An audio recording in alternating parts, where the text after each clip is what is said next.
Hello there guys, here I have my review on Star Wars The Black Series Kylo Ren unmasked figure. This is the Kylo Ren that came out for Force Friday, unmasked of course.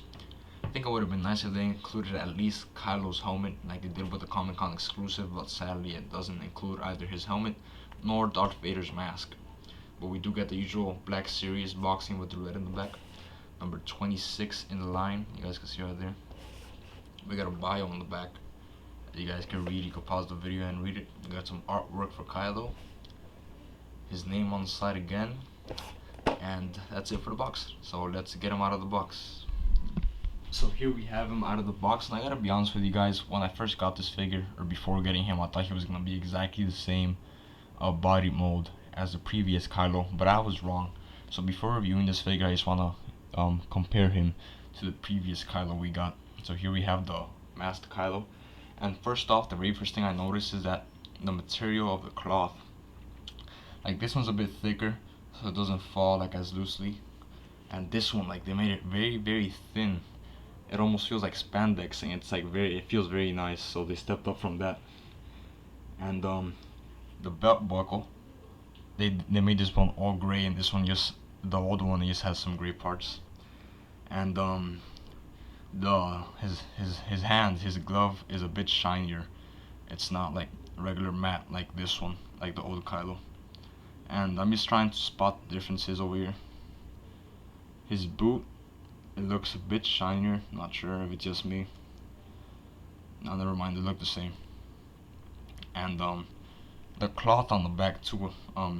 This one has some texture to it, when this one kind of doesn't. Now this one I already knew about this because they started doing it to the Kylos that were released after Force Friday. They started putting a texture from last year's Force Friday.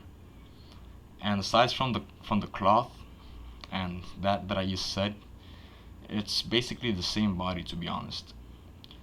But the cloth on the new Kylo is definitely way softer than the old Kylo, and I really like it because it makes it look more natural in a way. He has the hoodie, of course. Let me show you guys the accessories. I'll compare the accessories too. This is from the first Kylo we got, which the helmet, not the helmet, sorry. The lightsaber was all one piece, and you would detach it. On the other hand, this is the new lightsaber. It's how it's supposed to be. It's not like interconnected. You guys can see right there. And then it brings another lightsaber without the blade. Now I did realize the new lightsaber, although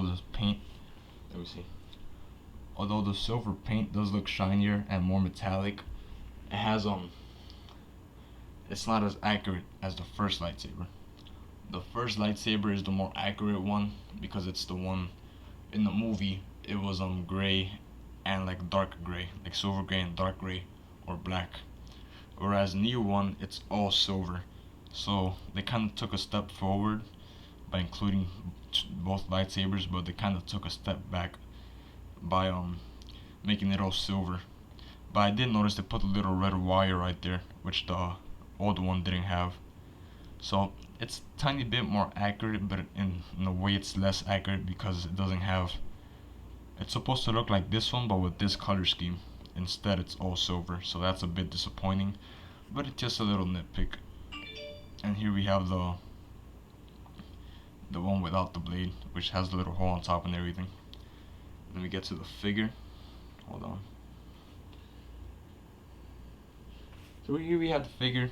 You guys can see they did a pretty good job catching Kylo's likeness. Let me lower the brightness on they did a pretty good job catching his likeness, because I know Hasbro, they're good when it comes to aliens and stormtroopers and that, but when it comes to like human face, they kind of come off a little bit short.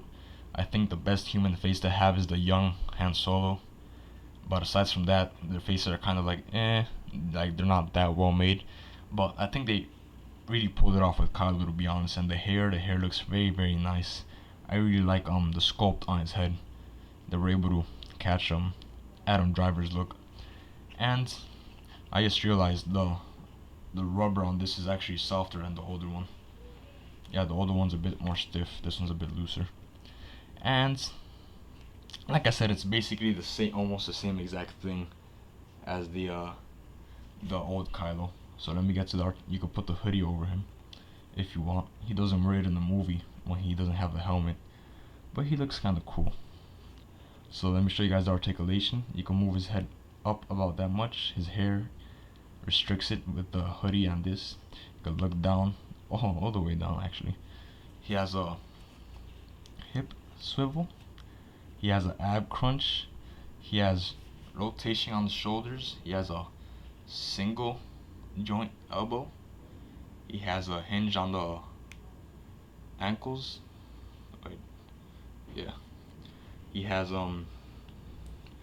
upper thigh swivel right there, you guys can see. He has double jointed knees and the ankle pivot. So it's, like I said, it's practically almost the same exact thing as the old Kylo with some improvements, and I'm glad of those improvements, to be honest. I really like the improvements. But the only thing I wasn't proud of is the lightsaber, but it's no big deal. It's not film accurate, but you know, it's no big deal, like I said. Other than that, it's a great figure. I was kind of I wasn't sure if I should get him or not, since I already had Kylo, and I thought it'd just be the same figure without the helmet. But I'm glad I got it, to be honest. You know, I recommend you guys get it too if you like Kylo. So that's about it for this review. Thank you guys for watching. If you guys like the channel, you like the video, please hit the like and subscribe button, and thanks for watching.